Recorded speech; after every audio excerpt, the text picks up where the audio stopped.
আমাদের এই খুঁটি পুজো হতে হচ্ছে মহালয়ের দিন, রথের দিন।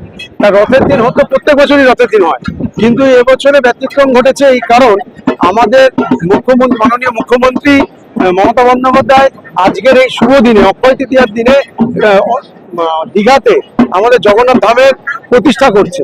এবং সেই শুভ দিনে আমরা সিদ্ধান্ত নিয়েছি পুজো কমিটির পক্ষ থেকে যে এই দিনেই আমরা খুঁটি পুজো করব এবং আমাদের দুর্গাপুজোর খুঁটি পুজো আজকে হবে। আমাদের ওই স্বামীনারায়ণ মন্দিরই হবে, সেটা আমেরিকার স্বামীনারায়ণ মন্দির যেটা হয়েছে নতুন, সেই মন্দিরটা ওখানে এবছর করা হচ্ছে। হ্যাঁ, শুনুন, এবারে পুজো এগিয়ে এসছে, বর্ষাকাল, তার জন্য আমাদের আগে থেকে ব্যাপারটাকে করতে হচ্ছে। আমরা আমাদের এইখানে রথতলা কৃষ্ণরাজীয় তরুণ সংঘ মাঠ, এবং আপনারা দেখবেন পিছনে যে মন্দির আছে এটাও কৃষ্ণরাজীয় মন্দির, কৃষ্ণের মন্দির। সুতরাং এই কৃষ্ণের ভূমি এইখানে নদিয়া জেলায় কৃষ্ণের মাঠে আমরা সবসময় এই জন্য কৃষ্ণের আরাধনা করি। আমরা এখানে কৃষ্ণের আদলেই, আমরা সবসময় কৃষ্ণ ঠাকুরের আদলেই আমরা সবকিছু করি। আজকে দীঘাতে জগন্নাথ মন্দির উদ্বোধন করেছেন মুখ্যমন্ত্রী, সেই জায়গায় দাঁড়িয়ে কি বলবেন? অবশ্যই আজ পুরীর মন্দির জগন্নাথ ধাম মানে আমাদের ওয়েস্ট বেঙ্গলের দীঘাতে তৈরি হয়েছে। মুখ্যমন্ত্রীকে অশেষ ধন্যবাদ, এবং তিনি দীর্ঘজীবী হোক, ওনার দীর্ঘ আয়ু হোক, আমরা এটাই কামনা করি। কারণ অনেকে পুরীতে যেতে পারে না, দীঘাতে প্রচুর পর্যটক যায়, এবং তারা গিয়ে এই জগন্নাথ ধাম দেখতে পাবেন, জগন্নাথের দর্শন করতে পারবেন। অবশ্যই পশ্চিমবাংলার মানুষ খুব খুশি এবং তাকে আশীর্বাদ করছে। বিরোধীরা তো এটাকে উদ্বোধন থেকে শুরু করে বিভিন্ন জায়গায় কুৎসা করছে, সেই জায়গাটাকে বিরোধীদের উদ্দেশ্যে দেখুন, তিনি প্রতিষ্ঠা করছেন, তিনি ধ্বংস করছেন। কোন ধর্মের, কোন মন্দিরের প্রতিষ্ঠা যেই করেন না কেন, তাকে সাধুবাদ জানানো হয়। সুতরাং তার বিরুদ্ধে কুৎসা করা যায় না।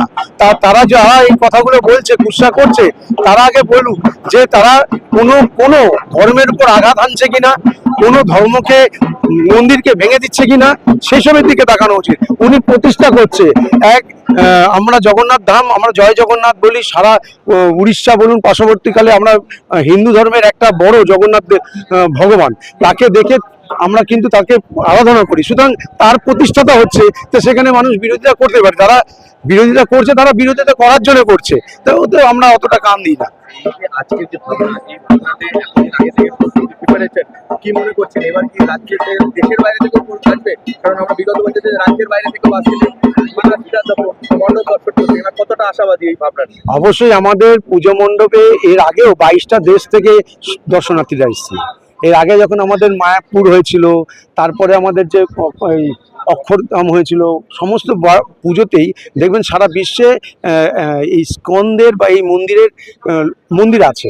সুতরাং সেই সব দর্শনার্থীরা এখানে আসেন এবং সেই ভক্তরা এসে এখানে দর্শন করেন। আমরা এর আগে যখন আমরা করেছিলাম হচ্ছে এই মায়াপুরের মন্দির করেছিলাম, তখন স্কনের থেকে এবং আমেরিকা থেকেও দর্শনার্থীরা এসেছিল, এখানে এসে তারা দর্শন করে গেছে এবং তারা বারবার আসে বলেই আমাদেরকে বলেছে।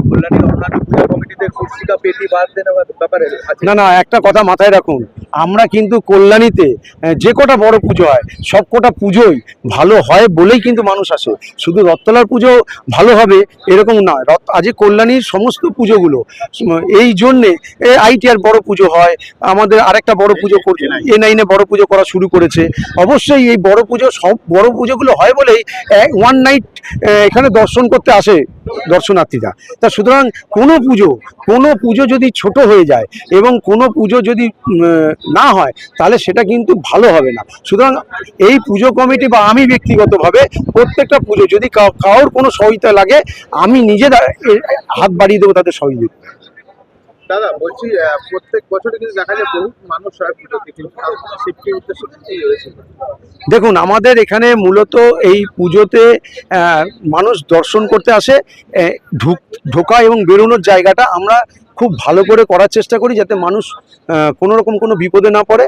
এবং আমাদের মানে যারা বয়স্ক আছে এবং যারা অনেক সময় দেখা যায় হ্যান্ডিক্যাপ, তারপরে হচ্ছে প্রেগনেন্ট মহিলা, অসুস্থ, তাদের জন্য আমাদের স্পেশাল গেট থাকে। তারা খুব সুন্দর করে আমাদের এখানে ঢুকতে পারে এবং অবাধে দেখতে পারে, তার জন্য কোনো আলাদা গেট পাস করা হয় না। তার জন্য মানুষ বেশ ভালো একটা প্রতিক্রিয়া দেয়।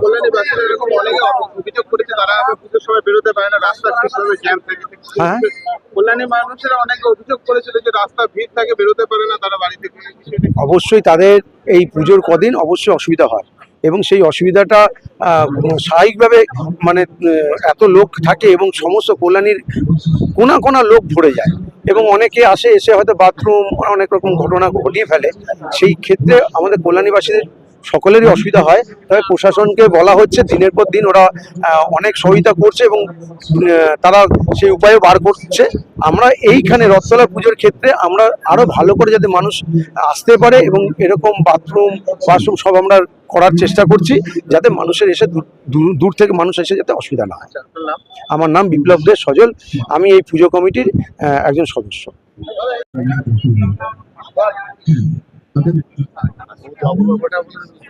তাদেরকে একটু ফুলেল শুভেচ্ছা দিতে চাই কল্যাণী রথতলা সর্বজনীন পুজো কমিটির পক্ষ থেকে। সরুন